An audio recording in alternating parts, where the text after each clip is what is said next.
नमस्कार सर, बहुत बहुत स्वागत है आपका। बहुत बहुत धन्यवाद। बहुत अच्छा लगता है जब आपके साथ होता हूँ, बहुत कुछ सीखने को मिलता है आपसे। थैंक यू सर, उधर तो देखिए, बंकर में छिपने वाला आसिम मुनीर फील्ड मार्शल बन गया है, और यहाँ हमारे देश में एक जमात है जो ऑपरेशन सिंदूर की कामयाबी को बर्दाश्त ही नहीं कर पा रही है। हमारे देश का जो डेलीगेशन जा रहा है, 7 डेलीगेशन जा रहे हैं अलग अलग देशों में, उन पर सवाल उठा रही है। गुड।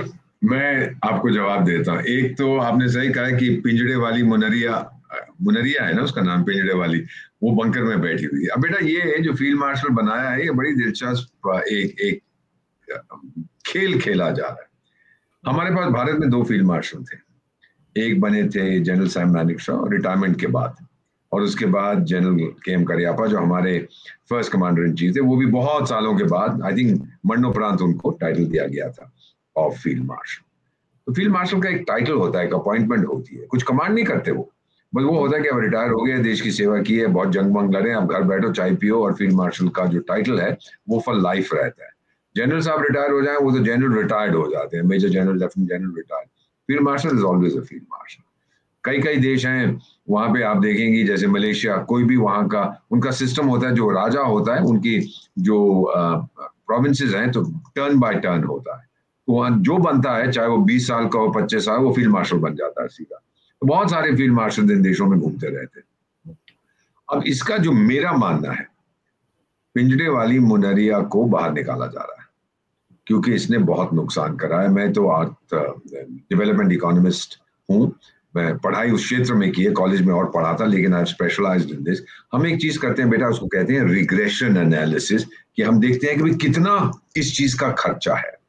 और जो हमें पता लगा है, जो मेरी एनालिसिस मेरे ग्रुप ने की है, 15 बिलियन, बिलियन में 9 शून्य होते हैं, $15 बिलियन का नुकसान हुआ है पाकिस्तान को। उनके जहाज उड़ गए, उनका ये उड़ गया, वो उड़ गया, बेसिस उड़ गए, और फिर जो उनका न्यूक्लियर रिएक्टर, अभी तक कोई उसकी खास तरह से बात नहीं कर रहा, लेकिन न्यूक्लियर रिएक्टर जो उन्होंने मिलिट्री बेस में नूर खान में यहाँ पे वहां पे रखा हुआ था, वो मेल्ट डाउन जो हुआ है, तो उसको आप कंट्रोल करेंगे, नया बनाएंगे, इसका $15 बिलियन का खर्चा है। और ये सिर्फ इस बेवकूफ ने, इस मुल्ले ने कर दिया, मैड मुल्ला मुनीर जिसको हम कहते हैं। वो सोमालिया में भी 110 साल पहले होता था, एक मैड मुल्ला मोहम्मद, 40-50 हजार अपने लोग उसने मौत के तरफ भेज दिए, क्योंकि जिहाद के नाम में। And he was a general, he was a preacher, he was a philosopher, सब कुछ था। तो वो भी मर गया कहीं, मेरा ख्याल डिसेंट्री या डायरिया या मलेरिया से मर गया, किसी को पता नहीं कहाँ पे वो है। यही होता है इन लोगों का। तो मेरा मानना है कि पिंजड़े वाली मुनरिया को अब निकाल रहे हैं, उसको बोलेंगे और देखेंगे आप महीने के अंदर घर जाके बैठ जा, और कोई भी दूसरा आर्मी चीफ बनेगा। हो सकता है कि अगर और कोई ना मिले तो हाफिज सईद कोई बना दे आर्मी चीफ, आजकल तो फौज उसकी बात सुनती है। बेसिकली ये है कि और फिर बाय द वे जिस दिन हमने उनको ठोका था उसको डिक्लेयर करेंगे, अभी पाकिस्तान विक्ट्री ये बनाएंगे। और फिर जो वहां है ना एक मीनारे पाकिस्तान, लाहौर में है या कहाँ पर है, तो उसको हम मीनारे मुनीर बनाएंगे। आप देखते जाइए क्या करते हैं। और फिर 2-3 महीने के बाद, जैसा वो बुशी मुशी मुशी मुशी मुशरफ के साथ हुआ था, ये फिर इसको सजाए मौत दे देंगे, इसको देशद्रोह का लगाएंगे और भगा देंगे। ये चला जाएगा साउदी वाड़ी जाके वहां बैठ के कुछ रोज कुरान पढ़ा करेगा, भाषण देगा। सो माई ओन फीलिंग इज कि इसके अगेंस्ट जो मूवमेंट चल रही है, उन्होंने कहा इसको प्रमोट करो। वैसे तो कमांडर इन चीफ वहां के पाकिस्तान के प्रेसिडेंट साहब है, कुछ सरदारी जरदारी मरदारी ऐसा ही कुछ है, मदारी कोई है वहां पे, पता नहीं उसका नाम क्या है। तो वो मदारी साहब ने कमांडर इन चीफ है, लेकिन उनकी तो कोई सुनता नहीं। तो इसको बना दिया, और अब ये he is on his way out, there is no question about it. तू घर जाके बैठ, कोई डिसीजन मत ले, बहुत नुकसान किया। ये कहानी है। सर, ये भी हो सकता है कि ये आर्मी चीफ भी बना रहे और फील्ड मार्शल भी बना रहे, या ये भी हो सकता है नहीं रहता ना। आर्मी चीफ ट्रेडिशनली अभी तक तो कभी हुआ नहीं, but this will be a change. Field marshal हमेशा रिटायरमेंट के बाद दिया जाता। अब वो इदी अमीन होता था युगांडा का, वो शायद कॉर्पोरल था, जो नॉन कमीशन ऑफिसर। फिर जब उसने सत्ता सीज कर ली, वो बन गया, फिर आपने एडीसी को बोला, देखो मैं कॉर्पोरल से अब कैप्टन से मेजर, मेजर से लेफ्टिनेंट, 5-5 मिनट के बाद तो वो भी फील्ड मार्शल बन गया। फिर उसने पूछा कि भाई फील्ड मार्शल से बड़ा कुछ होता है? वो बोले इससे ऊंचा, अच्छा बनाओ कोई, ढूंढो टाइटल मेरे लिए। उसने 2-4 अपने और डबल फील्ड मार्शल बना दिया अपने। क्या फर्क पड़ता है? बेवकूफ दुनिया हंसती है ना। देखिए हंसने के लिए भी तो कोई जोकर चाहिए ना। आजकल सुना है कि हमारी जो बहुत बड़ी सर्कस भारत में है वहां पर एक जोकर का स्थान खाली है, तो बुला लो मुनरिया को आके वहां हंसी मजाक हम लोगों को तो कम से कम हंसाएगा। अपना फील्ड मार्शल का यूनिफॉर्म रिबन शिबन पहन के आएगा और लोग खूब हंसेंगे, हंसाएगा हमको। मैंने ये कर दिया, मैंने वो कर दिया। बनाओ ना, सुनाओ ये कहानियां। और बेचारा उसके अपने देश के जो मेरे दोस्त हैं विदेशों में रहते हैं, पाकिस्तानी फॉर्मर डिप्लोमेट, वो ये कहते हैं कि we are embarrassed by this world, हमें शर्म आती है इस कमीने पर, लेकिन कोई कुछ कह नहीं सकता। तो वहां पे तो आपको पता ही है कि फौज की मुखालफत कौन करेगा। और वो जो चेहरा जिसका लगता है ना, एक बदमाश है अपने आप को शरीफ कहता है, कहता मैं प्राइम मिनिस्टर हूँ, मेरे को लगता है किसी वक्त भी रो पड़ेगा। अब देखिए इतना बिल्कुल बेबी फेस है, जब बच्चा रोने वाला होता है ना वैसा इसका चेहरा है, आप ध्यान से देखिए। तो ठीक है भाई, वो जो प्राइम मिनिस्टर बन गया है, तेरे को पैसे मिलते हैं, घर मिलता है, देश भूखा मरे क्या फर्क पड़ता है, तो विदेशों में जा घूम। और जो ये डेलीगेशन की आपने अभी बात की है जो हम भेज रहे हैं, पहली डेलीगेशन जा रही है, उसमें 3 अफ्रीकन कंट्रीज, बाकी मुझे पता नहीं, बट वो जा रहे हैं कॉन्गो में, वो जा रहे हैं लाइबेरिया में और सिएरा लियोन। ये तीनों देश आतंक से पीड़ित है, मैं तो गया हूँ वहां, सबके बारे में मैं जानता हूँ। सिविल वॉर हुआ था लाइबेरिया में, वो चार्ल्स टेलर होता था एक बदमाश, वो आजकल इंटरनेशनल क्रिमिनल कोर्ट ने उसको 50 साल की सजा कर दी। एक फोडे सांको होता था, वो भी मर गया। मैं जानता हूँ इन तीनों देशों को आतंक ने बहुत सताया है, और डेमोक्रेटिक रिपब्लिक ऑफ कॉन्गो को आज भी आतंक सता रहा है। It's called the longest war in human history. कभी ये उससे लड़ता है, कभी ये लड़ता है, कभी वो लड़ता है, आपस में लड़ते रहते हैं। डेमोक्रेटिक कॉन्गो में बहुत अमीर देश है, बहुत सारे प्राकृतिक साधन है, लेकिन आतंक भी तो वहीं आता है ना। इसको हम कहते हैं रिसोर्स कर्स। जब आपके पास वहां पे डायमंड्स होते थे सिएरा लियोन में और लाइबेरिया में, हीरे होते थे। वो आपने मूवी का नाम भी सुना होगा, ब्लड डायमंड, कोई मूवी ऐसी बनी थी, तो उसके बारे में लोग बातचीत करते हैं। तो हमारे जो जा रहे हैं, हमने एक ही मैसेज देना कि हमने किसी देश को नहीं ठोका, हमने आतंक ठोका। आप लोग भी पीड़ित हैं और आप समझ पाएंगे कि हम क्या, ये हमारा मैसेज, ये बड़ी क्लियरली। और क्योंकि एक सर्वदलीय डेलीगेशन जा रहा है, तो वो समझ जाएंगे कि ये सिर्फ सरकार का पॉइंट ऑफ व्यू नहीं है, ये देश का पॉइंट। अंदर बैठ के, अपने देश के अंदर आप बैठ के जो मर्जी गाली गलौज, तू चोर, तू डाकू, ये तू सिपाही, मैं ये मैं वो सब करिए, लेकिन बाहर वी आर इंडियंस। मेरा ख्याल है कि हमारी एम्बेसीज भी खूब काम कर रही होंगी, मीटिंग्स करवाएंगी, वहां की सरकार से होगी, वहां की यूनिवर्सिटी से होगी, वहां के पार्लियामेंटेरियन से होगी, जहां जहां मीटिंग होनी हम करवाएंगे। बस संदेश एक ही है। देखो बेटा, मैं आपको एक चीज बताता हूँ, ये देखिए मेरी टेबल पर हमेशा 24 घंटे किताब पड़ी रहती है। I don't know if you can see the title, देख पा रही हैं आप? मैं देख पा रही हूँ, कंप्लीट चाणक्य नीति। ऑलराइट, ये मेरी बाइबल है, ये मेरी कुरान है, ये मेरी गीता है। रोज मैं बैठ के वही चैप्टर एक पढ़ लिया, फिर उसको पढ़ता, समझने की कोशिश करता हूँ कि ये क्या कह रहा था 2400 साल पहले। आपको याद होगा कि हमारे रक्षा मंत्री ने क्या कहा था, कि पहले कहा था कि अभी पाकिस्तान प्रोबेशन पे है। वो संदेशा था आतंकिस्तान के लोगों के लिए कि देखो, ये मत सोचो कि हम रुक गए हैं, अभी तो बहुत क्षमता है आपको ठोकने की। दूसरा उन्होंने कहा था कि पाकिस्तान के जो न्यूक्लियर वेपन्स हैं, ये शायद किसी अंतरराष्ट्रीय एजेंसी जैसे इंटरनेशनल एटॉमिक एनर्जी एजेंसी है, उसमें वो टेक ओवर कर लेना चाहिए। ये संदेश दुनिया के लिए था। मैं बताता हूँ क्यों। अभी जो इस समय चीजें चल रही हैं, कई बार पाकिस्तान के आतंक, खुद ही उनके नेता लोग बात करते हैं। एक था, पता नहीं कौन बेवकूफ मंत्री था, कहता है पाकिस्तानियों को अगर कोई पैसा नहीं देता कोई बात नहीं, एक हाथ में कटोरा लो, दूसरे हाथ में बम लेके जाओ उस देश में, बोलो बम फोड़ दूंगा, पैसे दे मेरे को। इस तरह की बेवकूफी करते। तो हम लोग ये बता रहे हैं, ब्रिटेन में आतंकी हमले हो, इस्लामिक, फ्रांस में हुए हैं, बेल्जियम में हुए हैं, अमेरिका में हुए हैं, कनाडा में हुए हैं, आप देखते जाएंगे जहां जहां, स्पेन में हुए हैं, मैं तो रहा हूं उन देशों में।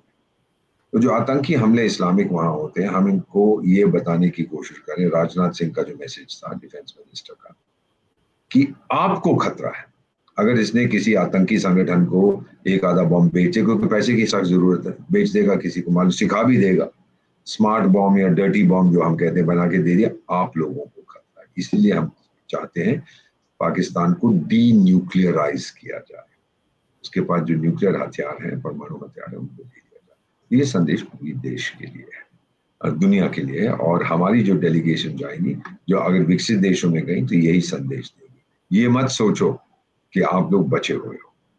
मैं बताता हूँ, अमेरिका में पोस्टेड था जब पाकिस्तान तरह तरह की चीजें कर रहा था, तो हम उनको बहुत कहते थे कि यार ये तो आतंकी देश है, देखो उस समय हमारे पास वो ताकत भी नहीं थी, तो अमेरिका तो सबका चाचा था, हम कहते थे कि भाई देखो ये लोग क्या कर रहे हैं। वो कह रहे हैं यार तुम भाई थर्ड वर्ल्ड कंट्रीज वाले हो, क्या तुम आपस में लड़ रहे हो, चलो जाओ उसे ठोको पीटो, जो करना है, हमको मत तंग करो।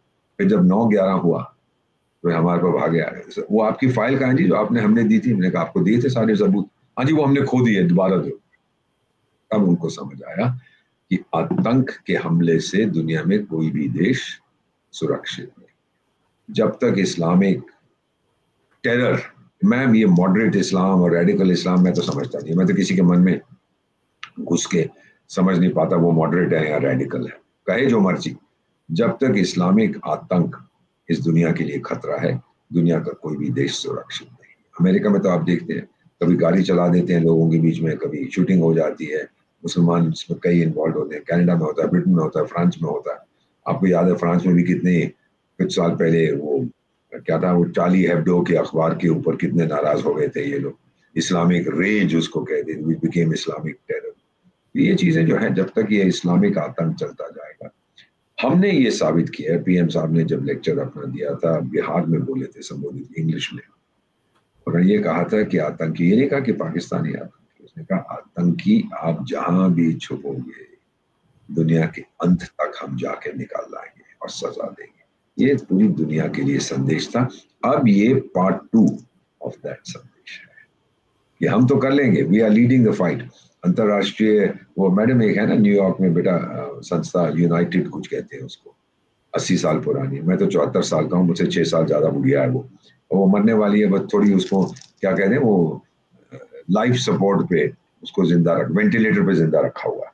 तो ये जो यूनाइटेड नेशन जो है ये भी इनके लिए भी संदेश है। वहां पर 30 साल से एक डिस्कशन चल रही है, एक comprehensive convention against international terrorism. मुझे मालूम है, मैं वहां था जब प्रस्ताव रखा। 30 साल हुए हैं, एक्शन क्या हुआ है? जीरो। अब हमने कहा यार टाइगर अब रुक जाए, इनसे कुछ नहीं होना। अब हमने ये साबित किया है कि आतंक के बरखिलाफ जो लड़ाई है उसका फील्ड मार्शल भारत है, सबसे आगे हम है। कोई हमारे साथ आना चाहता है आओ, जब आपके देश पे हमला होगा फिर हमारे पास भागे आओगे, लेकिन हम उसको प्रिवेंट करने के लिए कह रहे हैं कि उसको डीन्यूक्लियराइज करो, उसके हथियारों को आप किसी अंतरराष्ट्रीय एजेंसी को दे दो, ये मेरा मानना है। पर सर भारत तो ये कोशिश कर रहा है, सर्वदलीय डेलीगेशन जा रहे हैं, लेकिन भारत के अंदर ही एक पार्टी है कांग्रेस पार्टी, उसके एक नेता है जयराम रमेश, उन्होंने तो आज भी सवाल उठा दे कि ऑपरेशन सिंदूर की नाकामी को छिपाने के लिए मोदी सरकार ये कदम उठा रही है, क्या जरूरत है डेलीगेशन को वहां भेजने के लिए, जबकि उनकी पार्टी के सांसद भी उस डेलीगेशन का हिस्सा है। तो ये किस तरह के सुर है सर, ये किस तरह की सोच है? बेटा मैं डोमेस्टिक पॉलिटिक्स पे कमेंट नहीं कर। इनकी उम्र कितनी होगी जो ये कह रहे हैं? 85 साल के आसपास होंगे। हमारे विदेश सेवा का भी एक सदस्य, उसकी भी 85 साल की लगभग उम्र, जो बहुत तारीफ करता है दूसरे देश की, पाकिस्तान की। मैम बौखला जाते हैं। 70 से हटे हैं, कितने साल हो गए? 10-15 साल तो हो गए हैं पावर से, 10 साल हो गए पावर से नहीं, और 10-5 साल नहीं जाएंगे पागलपन होगा। When you get used to power फिर आप बौखला जाते हैं जब पावर नहीं होता।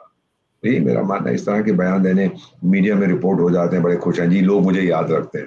अरे लोग आपको याद नहीं रखते, लोग आप पे हंसते हैं। जो मर्जी आपको कवरेज मिल जाए, लेकिन घरों में मैंने तो सुना है, सड़कों पे निकलता हूँ किसी को नहीं मालूम मैं बुर्का पहन के, नॉट रियली बट मैं चाहता हूँ, जो चाणक्य ने कहा था कि राजा को या किसी भी डिप्लोमेट को या किसी भी ऑफिशियल को सड़कों पे जाना चाहिए कि लोग पहचाने और सुने वो क्या कह रहे हैं। तो मैं सुनता हूँ, इसके ऊपर तो हंसते हैं। पर सर मैं उसका देशों का नाम ढूंढ रहा था कि कहाँ हम जा रहे हैं।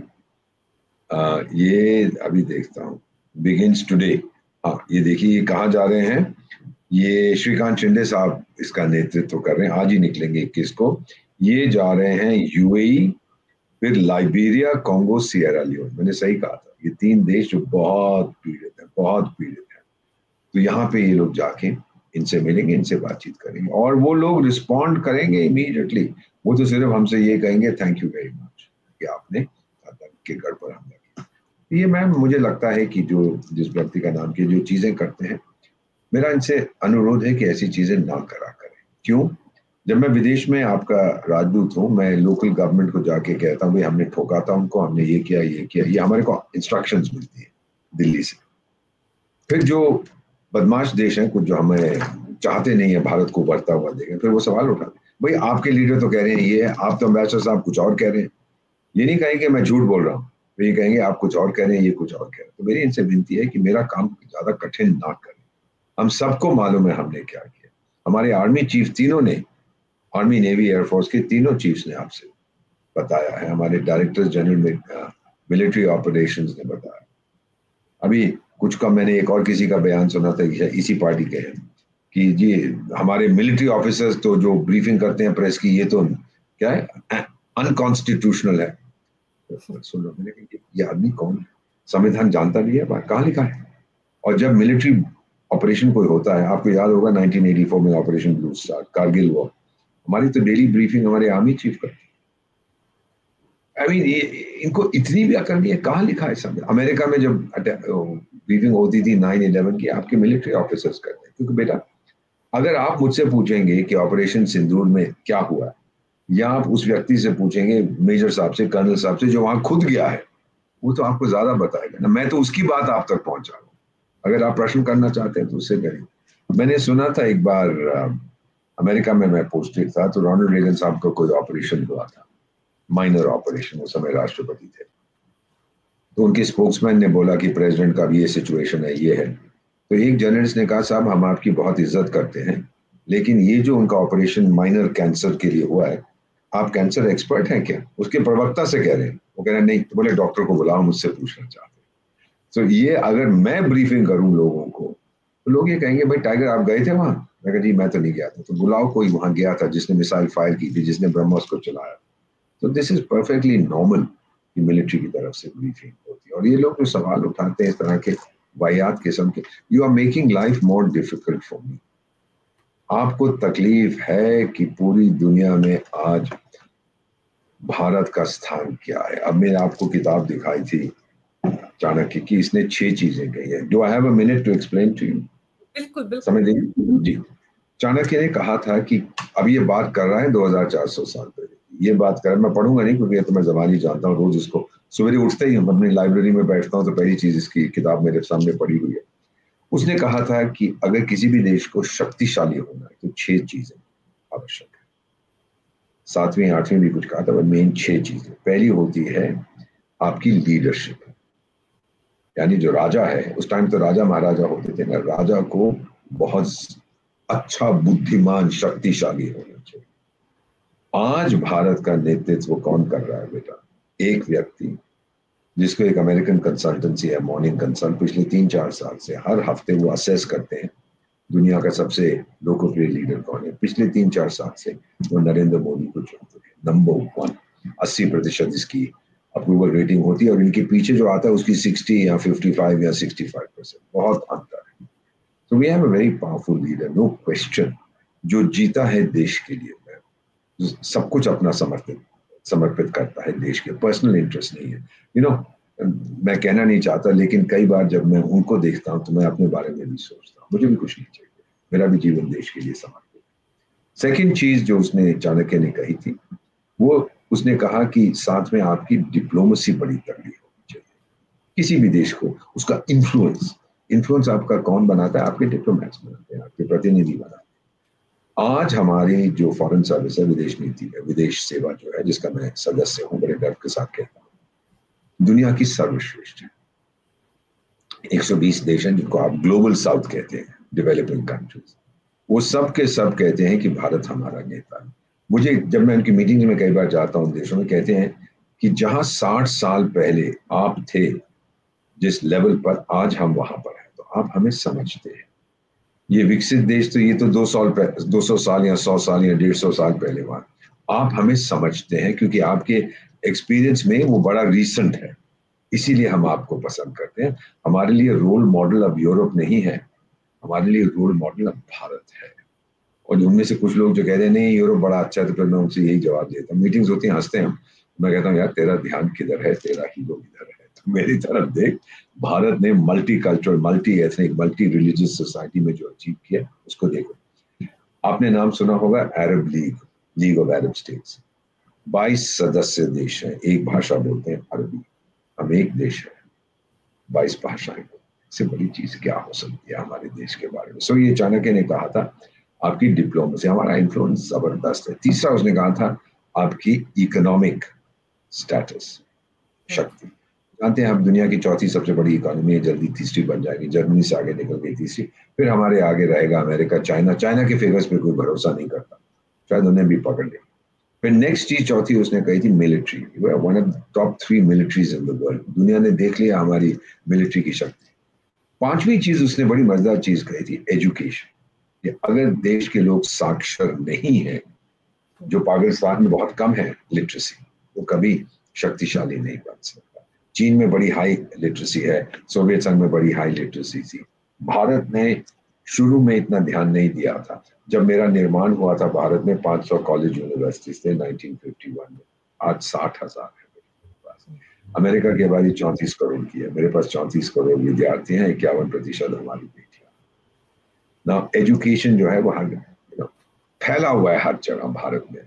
कोई भी है वो अपने बच्चों को पढ़ाता है। जैसे मैं, तू क्यों पढ़ा रहा है, आप तो चौथी क्लास में छोड़ गए थे, क्यों पढ़ा रहे? सर पढ़ेंगे नहीं तो बढ़ेंगे कैसे, ये फीलिंग है अब लोगों।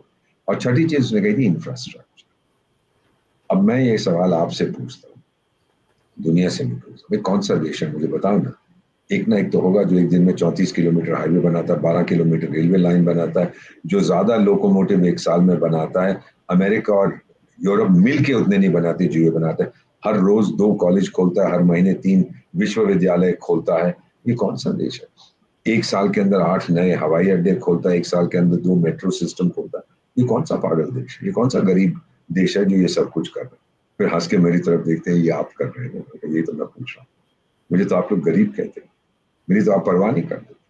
भारतीय कोई विदेश में जाता था, किस तरह से वीजा देने में आप तंग करते थे। और जब हमारी हाल ही में रायसीना डायलॉग हुआ था फरवरी के महीने में, आप तो गई थी बेटा। 125 देश उसमें। इसलिए नहीं कि वो छोले खाना चाहते हैं भारत के, वो सुनना चाहते हैं कि भारत की ओपिनियन क्या है, कि भारत के मार्केट को हम कैसे एक्सेस करें। तो चाणक्य ने कहा था ये 6 चीजें जब होती हैं तो उस देश को कोई रोक नहीं सकता। It's strong and powerful country. बाकी उसने मंडला थ्योरी, ये मेरा दुश्मन वो मेरा, वो सब छोड़ दीजिए, but this is the basic requirement. तो ये जो लोग इस तरह के बयान देते हैं ना मैम, वो हमारी ये कॉम्प्रिहेंसिव नेशनल विल पावर, एक तो होता है कॉम्प्रिहेंसिव नेशनल पावर जो अमेरिका के पास है, मेरे पास है कॉम्प्रिहेंसिव नेशनल विल पावर। और आप उसको फिर कमजोर करने की कोशिश, क्या मिलेगा आपको? सिर्फ सत्ता के लिए आप, वो सत्ता भी नहीं मिलेगी। लोग भी तो देख रहे हैं ना सर, जब आप ऐसे बोलते हैं अपने देश के खिलाफ जलते हैं, तो फिर जनता भी तो देख रही है। लोकतंत्र में जनता ही तो जनार्दन है, वही तो तय करेगी। प्राइम मिनिस्टर नरेंद्र मोदी हमेशा ही जनता जनार्दन की बात करते हैं, भाइयों और बहनों कहते हैं। आपको याद है बेटा, मैं एक चीज और बताना चाहता हूँ जी, जो मेरे दिल के बहुत करीब है। मैं चाणक्य नीति पढ़ता हूँ, सारे धर्मों की इज्जत करते हैं। पीएम साहब ने मेरे ख्याल 2019 में पतन गुजरात, याद है आपको, एक भाषण में कहा था हमारा सिद्धांत है हम मारेंगे घर में घुस के। याद है आपको? ये मैंने तो बाय हार्ट याद कर लिया। फिर मैं थोड़ा परेशान, कंफ्यूज था कि ये हमारा सिद्धांत कब से है। जब मैं स्कूल कॉलेज में था मुझे बताया गया था कि कोई यहाँ तमाचा मारता है तो बोलो भाई यहाँ भी तमाचा मार दे, कोई पेट में लात मारता है, मैं कहते यार पीठ में भी लात मार दे। मुझे तो वो बताया गया था, वो हमारा सिद्धांत है। मुझे समझ नहीं आया, मैं 2-3 फ्रेंड से पूछा इसका मतलब क्या, कहते हैं हमें भी नहीं मालूम। फिर बेटा मैं एक बहुत पढ़े लिखे ज्ञानी ध्यानी धर्म के रक्षक के पास गया, धर्मात्मा के पास गया, एक तरह से मेरे गुरु भी है। मैंने उनसे कहा कि ये क्या कह रहा है? कहते हैं अच्छा बैठ मैं समझाता हूँ। मुझसे पूछे कि तुम रामायण पढ़ी है? मैंने कहा जी हाँ मैं जानता हूँ। कहते रामायण की बेसिक कहानी क्या है? मैंने जी वो राजा उठा के ले जाता है दूसरे राजा की पत्नी को। कहते बस रुक जा। अब जो पीड़ित राजा है वो अपने जनरल से कहता है, अपने स्पाई चीफ अजीत डोभाल के ग्रैंडफादर से कहता है ढूंढ के ला काबिल। वो ढूंढता ढूंढता ढूंढता जाता है, वो रामेश्वरम जगह में दक्षिण भारत में जाके बैठ जाता है। फिर एक व्यक्ति उसके, आप बात करते हैं ना अपने सूत्रों की, सोर्सेज की, जर्नलिज्म में, तो उसके सोर्सेज उसको कहते हैं कि वो छोटे से द्वीप में कैद करके रखा है राजा ने। वो यहाँ से 100 कोस 300 किलोमीटर दूर है उस जमाने में। अब ना जहाज है, ना हेलीकॉप्टर है, ना सबमरीन है, ना पानी का जहाज है, तो जाए कैसे? You know, he becomes depressed, बड़ा डिसअपॉइंटेड होता है, खाना पीना कम कर देता है, कमजोर होने लगता है।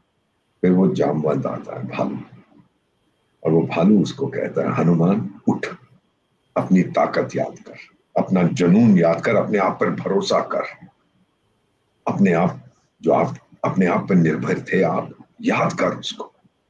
और फिर भगवान श्री हनुमान एक छलांग लगा के वहां पहुंच जाते हैं।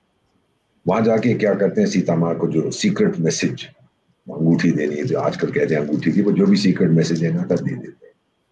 फिर महल को आग लगा देते हैं। याद है आपको? आपने भी पढ़ा गीता में, आप भी सनातनी है, मैं भी सनातनी। यानी 25,000 साल पहले हमने घर में घुस के मारा था। तब मुझे समझ आए कि पीएम साहब क्या बात कर रहे हैं। और दूसरी चीज, जामवंत ने भगवान श्री हनुमान को उनकी ताकत याद करा दी थी, आत्मविश्वास याद करा।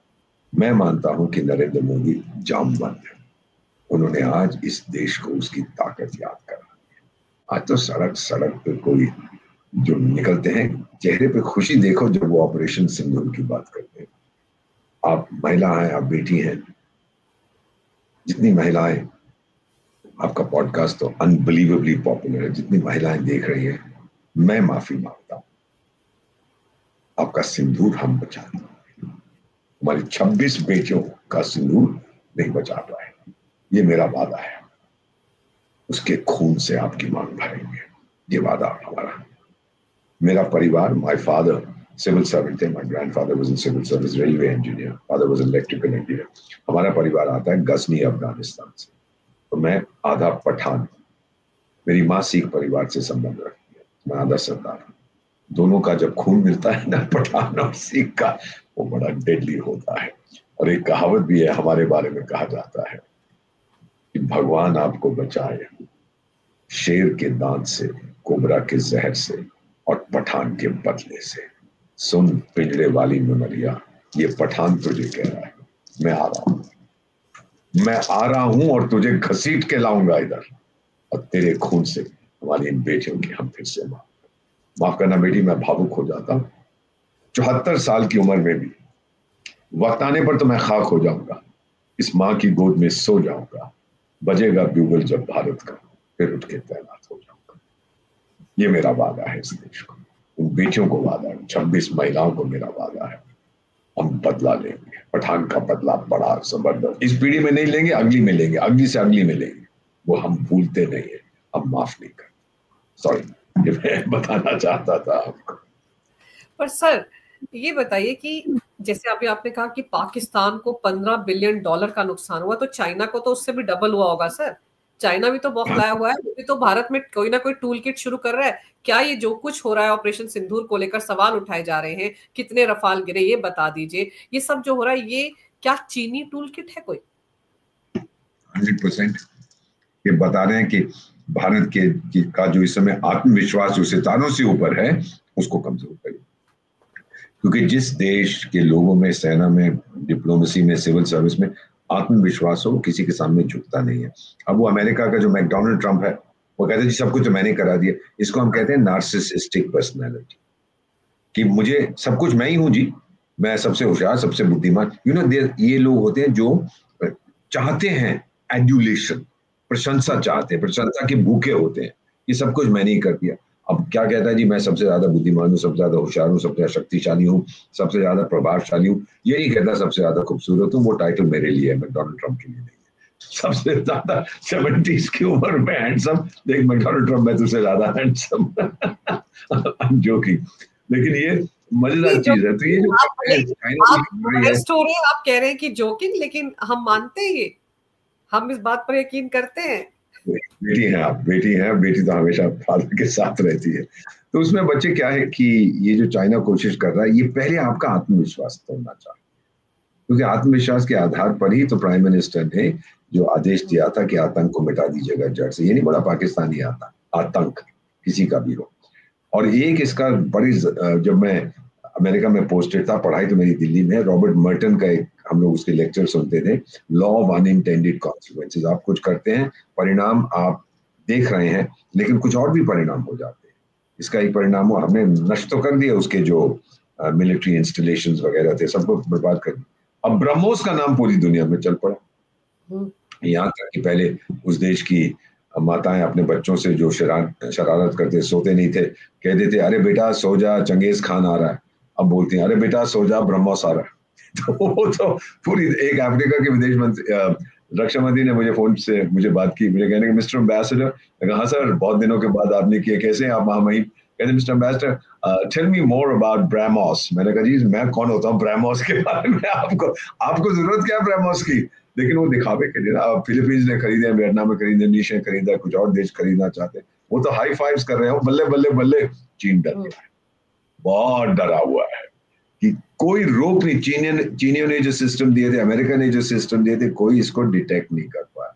और हमारी इस समय हमारा आत्मविश्वास आसमान से भी ऊंचा है कि हमने टोटली इंडिजिनस, 100% इंडिजिनस हमने शुरुआत की थी रूस के साथ, फिर रूस अलग चला गया, हम अलग चले गए, हमने बनाया। पहले बनता था 2 से 90 किलोमीटर का मिसाइल टेक्नोलॉजी कंट्रोल रेजिम के हम सदस्य नहीं थे, फिर हम बन गए।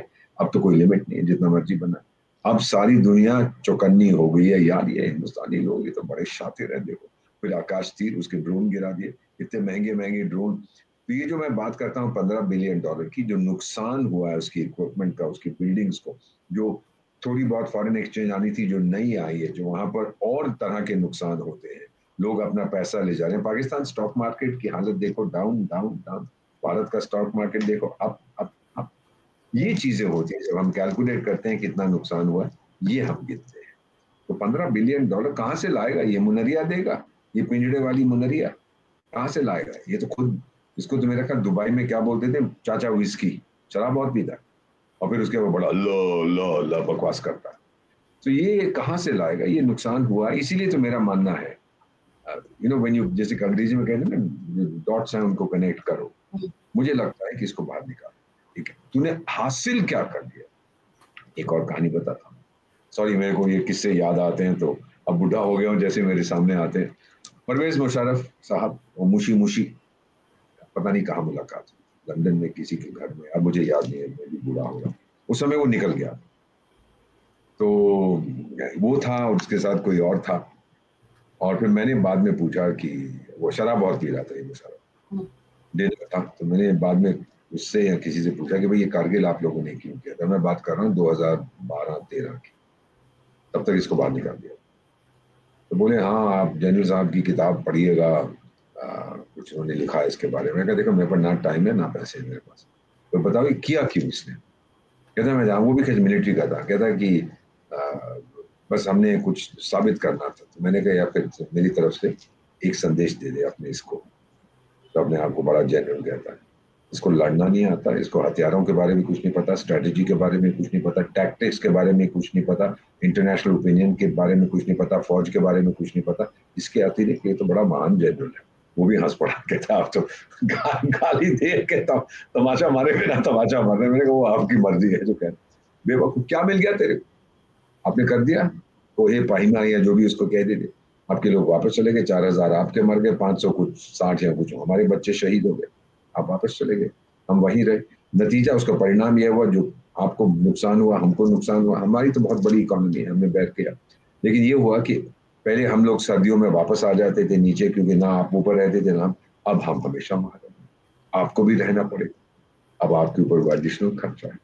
तो ये मैम क्या होता है कि जंग के बाद भी जो स्थिति बनती है उस पर भी खर्चा होता है, तो ये अफोर्ड नहीं कर सकते। लेकिन फिर भी वो एक था, कहीं भुट्टा खाने वाला, उसका नाम भूल गया, वो कहता हम भूखे रहें, घास खाएंगे, लेकिन हम परमाणु हथियार बनाएंगे। वो थोड़ा सीक्वेंस उल्टा हो गया था।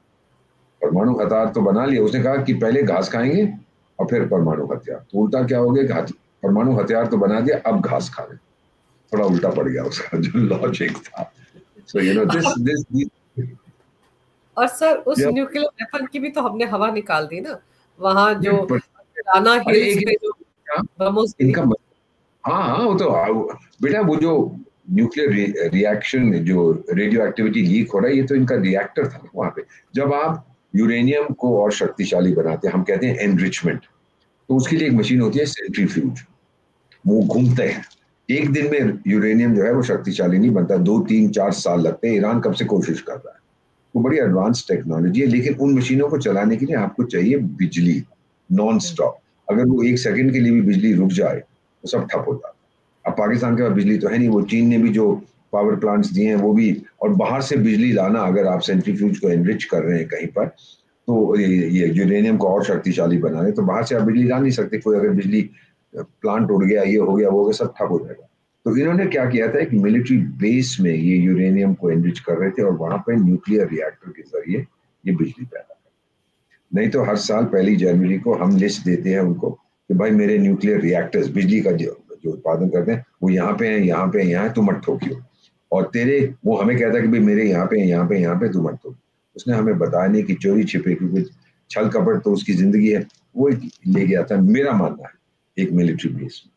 और जब हमने उस पर हमला किया तो वो रिएक्टर जो होता, जो फुकुशिमा में होता, जापान में, याद है आपको कितना समय लग गया, कितने लोग मर गए, रेडियो एक्टिविटी कितनी फैल गई, लोग कोई रह नहीं सकते। तो वो न्यूक्लियर रिएक्टर का अंदर का जो हिस्सा है वो पिघल गया, जिससे वो रेडियो एक्टिविटी बाहर आ गई। तो अब हल्के हल्के खबरें आ रही हैं कि रेडियो एक्टिव लीक हुआ, ये हुआ, वो हुआ।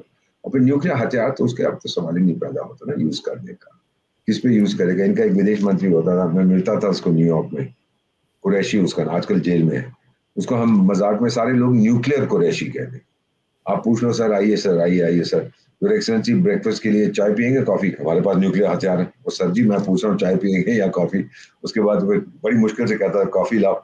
फिर वेटर उसके लिए कॉफी लाता था, कहते सर आप चीनी लेंगे या स्टेविया, जो शुगर रिप्लेसमेंट होता है, वो लेंगे? हमारे पास न्यूक्लियर हथियार है। वो, सर जी मैं न्यूक्लियर हथियार की बात नहीं कर रहा। बेवकूफ, ऑब्सेसिव कंपल्सिव डिसऑर्डर।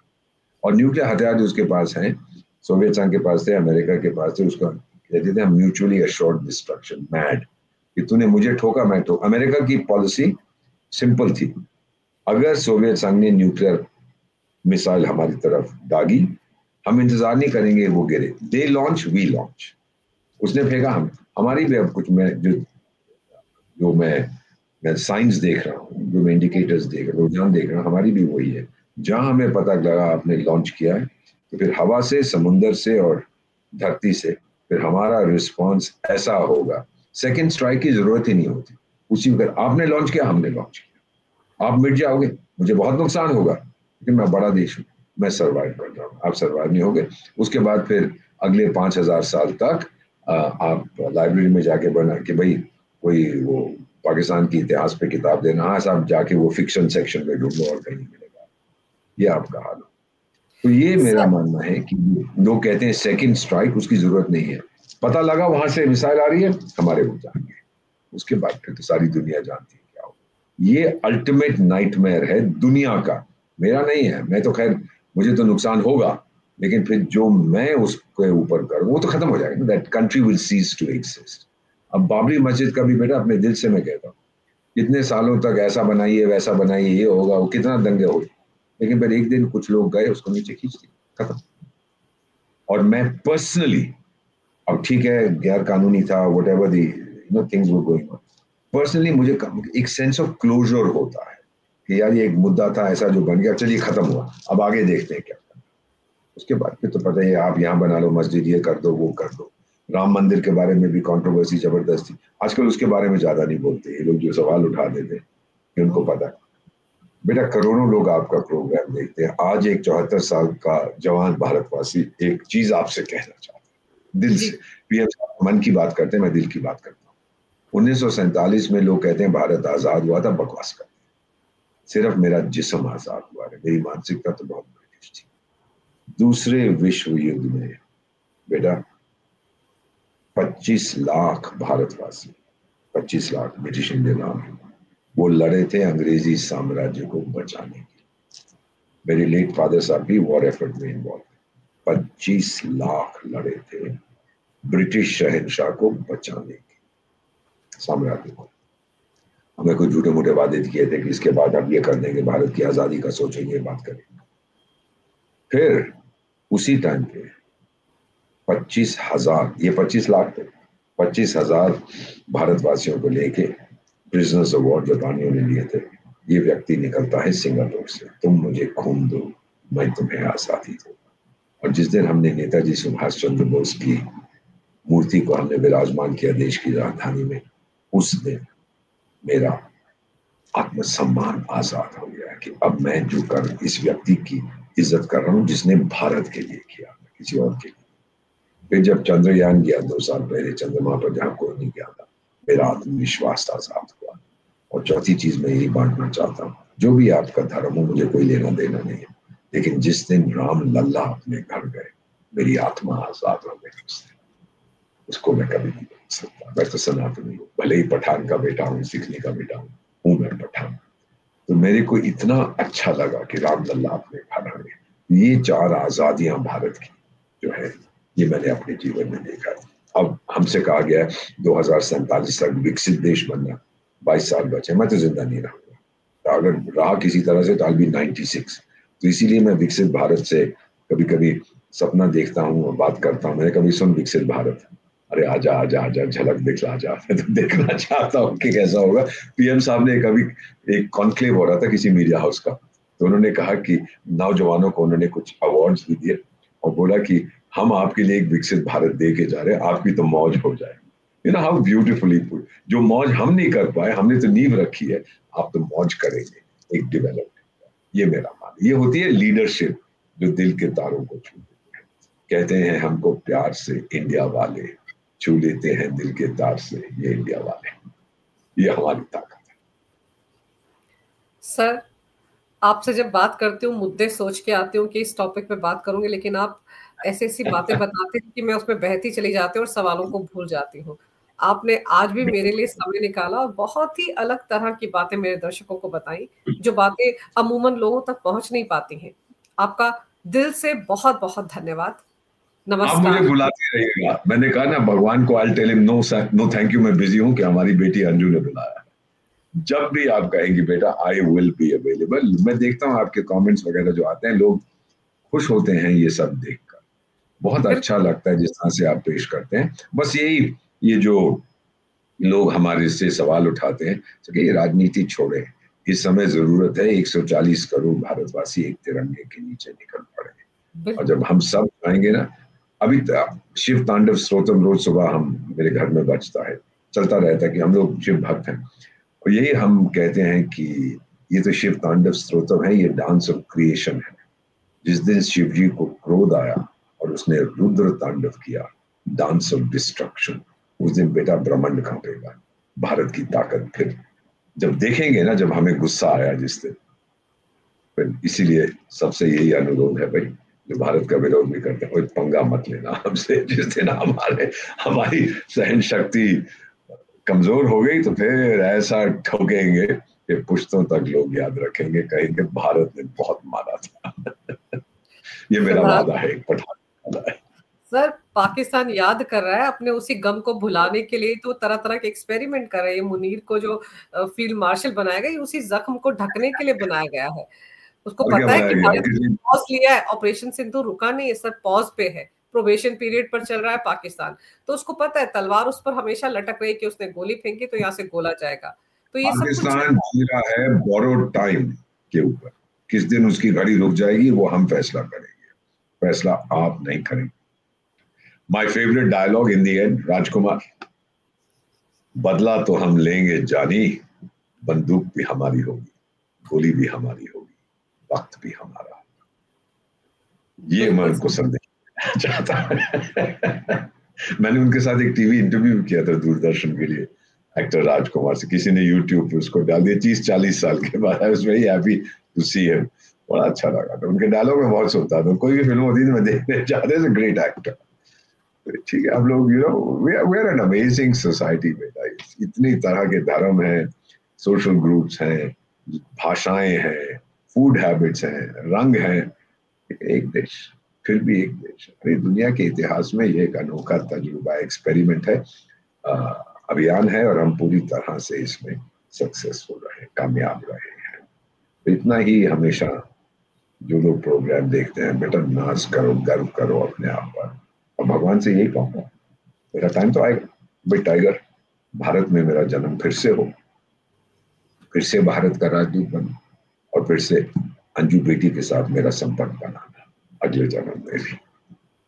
सर अभी तो कई बार आपको मेरे पास आना है, बहुत सारे प्रोग्राम हमने साथ साथ करने हैं। आज आपने टाइम निकाला, बहुत ही विस्तार से बड़ी अलग अलग विषयों पर जानकारी मेरे दर्शकों को दी। आपका बहुत बहुत धन्यवाद। नमस्कार। भारत माता की जय।